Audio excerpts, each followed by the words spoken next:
जय हिंद एवरीवन, स्वागत है आपका हमारे channel Indian defence news Hindi में। और इस वीडियो में हम बात करने वाले हैं डीआरडीओ से निकल कर आ रही दो बड़ी रिपोर्ट्स के बारे में। जो कि पहली अपडेट है डीआरडीओ फूफा को लेकर के और इसमें कावेरी इंजन की भूमिका को लेकर के। और दूसरी रिपोर्ट में हम बात करने वाले हैं कि कैसे लिमिटेड सीरीज प्रोडक्शन का जो तेजस वेरिएंट है ये आने वाले भविष्य में भारत की बहुत सारी क्रिटिकल टेक्नोलॉजीज को वैलिडेट करने के लिए एक मील का पत्थर साबित हो सकता है। अब शुरुआत करते हैं हम फूफा से। देखिए, फ्यूचरिस्टिक अनमैन्ड फाइटर एयरक्राफ्ट को लेकर के हम लोग पिछले 2 से 3 वर्षों से सुन रहे हैं कि defence research and development organisation किसी ऐसे प्रोग्राम पर काम कर रही है जिसके अंतर्गत एक नेक्स्ट जनरेशन प्लेटफॉर्म को विकसित किया जाएगा। हालांकि गत वर्षों में इसको लेकर कोई बहुत बड़ा डेवलपमेंट हमें देखने को नहीं मिला। 2023 में हमें अंतिम बड़ा डेवलपमेंट देखने को मिला था जब ये एक्नॉलेज किया गया था कि हाँ, फूफा रियलिटी एग्जिस्ट करता है और आने वाले भविष्य में ये एक अनमैन्ड फाइटर होगा जो कि संभावित है कि कैट्स वॉरियर से बड़ा होगा। और कुछ रिपोर्ट ये भी इंगित करती थी कि ये एक फुल फ्लेज फाइटर हो सकता है जो कि 6th जनरेशन टेक्नोलॉजी को होस्ट करेगा। लेकिन ऑफिशियली डीआरडीओ ने पहली बार इसको लेकर कुछ कंफर्मेशन सामने दी है। इसमें कौन सा इंजन यूज होगा, क्या क्या टेक्नोलॉजीज होंगी, किन रोल्स में यूज किया जाएगा, actual maximum take off weight कितना होगा, कितना पेलोड ये कैरी करेगा, इसको लेकर बात की गई है। इसके अलावा हम बात करेंगे कि कैसे लिमिटेड सीरीज प्रोडक्शन के एयरक्राफ्ट इस समय जीटीआरई और डीआरडीओ के लिए एक सेवियर की भूमिका निभा रहे हैं। बहुत सारे ऐसे प्रोग्राम जो अधर में लटक सकते थे वो इन प्लेटफॉर्म्स की सहायता से पूरे किए जा रहे हैं। तो इसमें आपको काफ़ी नई जानकारियां सुनने को मिलेंगी, तो बने रहिए वीडियो में। डीआरडीओ का फूफा प्रोग्राम हमेशा से हमारे लिए जिज्ञासा का विषय रहा है और जब से इस प्रोग्राम को अनाउंस किया गया है हम सब लगातार इसकी अपडेट्स को फॉलो कर रहे हैं। हमें ये तो पता है कि इसके अंतर्गत एक नेक्स्ट जनरेशन प्लेटफॉर्म बनाया जाएगा, लेकिन इसको लेकर जो रूमर्स चल रहे थे मीडिया में वो इसको और भी ज्यादा एक्साइटिंग बना रहे थे, क्योंकि रूमर्स में कहा जा रहा था कि डीआरडीओ किसी 5th जनरेशन फाइटर एयरक्राफ्ट पे तो काम कर ही नहीं रहा है, बल्कि वो एक 6th generation unmanned fighter aircraft पर काम कर रहा है जिसको फूफा के नाम से जाना जाएगा। हालांकि कोई एक लंबे अरसे तक इसको लेकर के कोई बड़ी अपडेट्स नहीं देखने को मिली, लेकिन अब इसमें एक बड़ा डेवलपमेंट देखने को मिला है। फूफा जो कि twin engine stealthy unmanned combative vehicle है, इसको लेकर डीआरडीओ ने बता दिया कि 2023 में ही एयरक्राफ्ट की कॉन्फ़िगरेशन को फाइनलाइज कर लिया गया था और अधिकतर सेटअप के लिए जो विंड टनल मॉडल्स हैं ये मैन्युफैक्चर भी किए जा चुके हैं। उन्होंने कहा कि जो एरोडायनामिक टेस्टिंग है वो इस समय चल रही है और डीआरडीओ इसको एक बड़े माइलस्टोन के तौर पर देख रही है, क्योंकि डीआरडीओ का मानना है कि ये हमारे नेक्स्ट जनरेशन एयरक्राफ्ट प्रोग्राम के लिए एक बड़ी उपलब्धि है जो कि घातक यूकैप से भी ज्यादा पावरफुल होगा और एक रेवोल्यूशन की भूमिका निभाएगा। फूफा की बात करें तो इसको लेकर अब जो रिपोर्ट सामने आ रही है उसमें बताया जा रहा है कि ये भी एक टेल-लेस फ्लाइंग विंग डिजाइन पर आधारित हो सकता है और ये अपने लो ऑब्जर्वेबल फीचर्स के लिए जाना जाएगा। इसमें हमें इंटरनल वेपन बेस देखने को मिलेंगी जिनको इस प्रकार से इंजीनियर किया गया है कि इसमें डीप स्ट्राइक मिशन को एग्जीक्यूट करने के लिए सभी प्रकार की जो वेपनरी है वो लगाई जा सकती है। ये एक ऐसा एयरक्राफ्ट होगा जो कि एयर टू ग्राउंड स्ट्राइक करने में तो महारत हासिल रखेगा, इसके अलावा एयर टू एयर एंगेजमेंट्स में भी इसकी भूमिका हमें देखने को मिल सकती है। दरअसल यहाँ पर suppression of enemy air defence mission को ध्यान में रखकर इसको बनाया जा रहा है। अब जो इनिशियल रिपोर्ट सामने निकल के आ रही है उसमें बताया जा रहा है कि इसका जो एस्टिमेटेड वेट है वो 10 से लेकर 12 टन के बीच में होने वाला है, यानी कि इसका जो ऑल ऑफ वेट है वो 10 से लेकर 12 टन के बीच में होगा और इसको पावर करने के लिए इंडिजिनस टर्बोफैन इंजन का यूज किया जाएगा। नाम तो सामने नहीं रखा गया है, लेकिन ऐसा माना जा रहा है कि कावेरी इंजन जो कि आफ्टर बर्नर के साथ होगा उसका यूज यहाँ पर किया जाएगा इस एयरक्राफ्ट को पावर करने के लिए। अब यहाँ पर ये जो प्लेटफॉर्म है ये प्रॉमिस करता है कि इसके पास सुपरसोनिक स्पीड पर उड़ने की कैपेबिलिटी होगी और इसके पास एआई ड्रिवन ऑटोनॉमी होगी, यानी कि ये अलग अलग जो मिशन है इसमें काफ़ी ज़्यादा मददगार साबित होगा पायलट के लिए।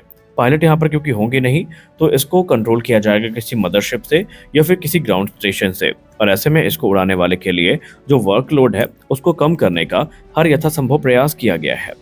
अब अगर हम डीआरडीओ के एरोनॉटिकल डेवलपमेंट एस्टैब्लिशमेंट की बात माने तो 2023 में उन्हें इसका चार्ज दिया गया था, जहां पर वो फूफा की डिज़ाइन को फाइनलाइज करने में लगे हुए थे। और अब क्योंकि जो चीज़ें हैं वो फाइनलाइज हो चुकी हैं, इसका सीधा मतलब ये है कि आने वाले भविष्य में हमें इसमें कुछ बड़े डेवलपमेंट देखने को मिलने वाले हैं। फूफा को लेकर जो दूसरी जानकारियां हमारे पास तक पहुंची हैं उसमें बताया जा रहा है कि इसमें एडवांस एसा रडार यूज़ किया जाएगा, electro optical infrared sensor use किए जाएंगे, डेटा लिंक यूज़ किए जाएंगी जो कि रियल टाइम डिसीजन मेकिंग में इसकी मदद करेंगी। इसके अलावा इसमें मॉडुलर वॉरहेड बेस हमें देखने को मिलेंगी जो कि अस्त्र मार्क जैसी एयर टू एयर मिसाइल को तो वहीं एडवांस प्रिसीजन गाइडेड म्यूनिशंस को कैरी करने में मदद करेंगी। इसका जो कॉम्बैट रेडियस है वो 1000 किलोमीटर के आसपास बताया जा रहा है और इसका सीधा मतलब ये है कि करंट यूकैव जैसे कि प्रेडेटर हो गए या दूसरे ड्रोन्स हो गए, उनको ये पीछे छोड़ने में कोई कसर नहीं छोड़ेगा। और इसी को लेकर के डीआरडीओ इस समय बहुत ज़्यादा इंटरेस्टेड है। हालांकि इसकी टाइमलाइन को लेकर के कुछ नहीं कहा गया है, लेकिन ऐसा माना जा रहा है कि 1 दशक तक हमें इसमें कोई बड़ी रिपोर्ट्स जो हैं वो देखने को मिल सकती है। हालांकि इसको कंट्रोल करने के लिए शायद हमें मैन्ड प्लेटफॉर्म दिख जाए जिसमें ये लॉयल विंगमैन की भूमिका निभाता नजर आए, या फिर एक डेडिकेटेड ग्राउंड स्टेशन इसको दिया जाए जहां पर कंट्रोलर इसको ऑपरेट करेगा और एनिमी के जो कॉन्टेस्टेड स्पेस होते हैं जहां पर उनके एयर डिफेंसेस काफी स्ट्रांग होते हैं, उसको पेनिट्रेट करने की कैपेबिलिटी इसके पास होगी।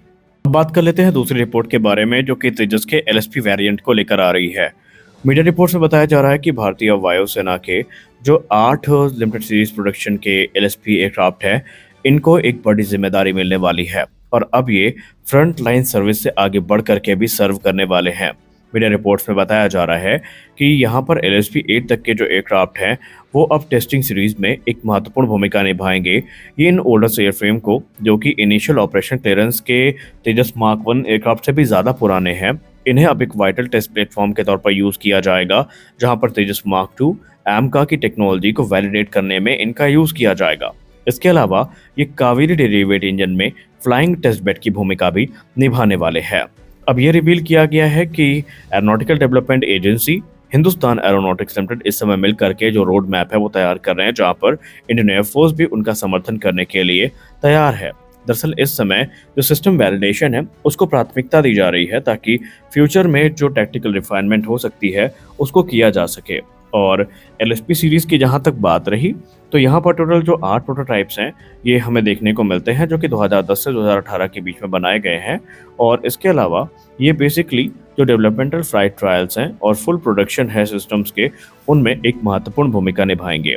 LSP 1 से LSP 8 तक की अगर हम बात करें तो यहाँ पर जो 2000 घंटे से ज़्यादा का फ्लाइट आवर्स हैं ये पूरे किए गए हैं। और ऐसे में यहाँ पर आने वाले भविष्य में जो एवियोनिक्स इंटीग्रेशन है और वेपन टेस्टिंग है वो होती नजर आएगी। सबसे महत्वपूर्ण भूमिका इनकी होने वाली है तेजस मार्क 2 और AMCA की क्रिटिकल टेक्नोलॉजीज को वैलिडेट करने में और कावेरी इंजन के लिए टेस्ट बेड की भूमिका निभाने में। अब क्योंकि ऑलरेडी आप लोगों को पता है कि LSP वेरिएंट के लिए जो मॉडिफिकेशन है ये शुरू किए जा चुके हैं कावेरी इंजन के लिए, जहां पर 2025 में तो वैसे इनके ग्राउंड रन को टारगेट रखा गया था, लेकिन अब ये चीज़ें 2026 तक होती नजर आएंगी। और ऑलरेडी इस समय जो मॉडिफिकेशन है वो किए जा रहे हैं इस प्लेटफॉर्म पे, यानी भविष्य में जो हमारा एक स्वप्न था वो वास्तविकता का रूप लेता नजर आ रहा है। इसके अलावा इसमें जो LSP 3 और LSP 5 एयरक्राफ्ट हैं ये बेसिकली उत्तम एसआरआर इंटीग्रेशन के लिए काफ़ी महत्वपूर्ण भूमिका निभा चुके हैं। और ऑलरेडी जो मार्क 1 के डिलीवरीज हैं इनके लिए जो रेडार तैयार हो रहा है उसमें इनकी भूमिका काफ़ी महत्वपूर्ण है। और अगर हम बात करें दूसरे सिस्टम की तो वहाँ पर जो ऑनबोर्ड ऑक्सीजन जनरेशन सिस्टम है, इलेक्ट्रॉनिक वॉरफेयर स्वीट है, इन सब के लिए इसकी भूमिका बहुत महत्वपूर्ण होने वाली है। इस वीडियो में बस इतना ही, मिलते हैं अगले वीडियो में, तब तक के लिए जय हिंद।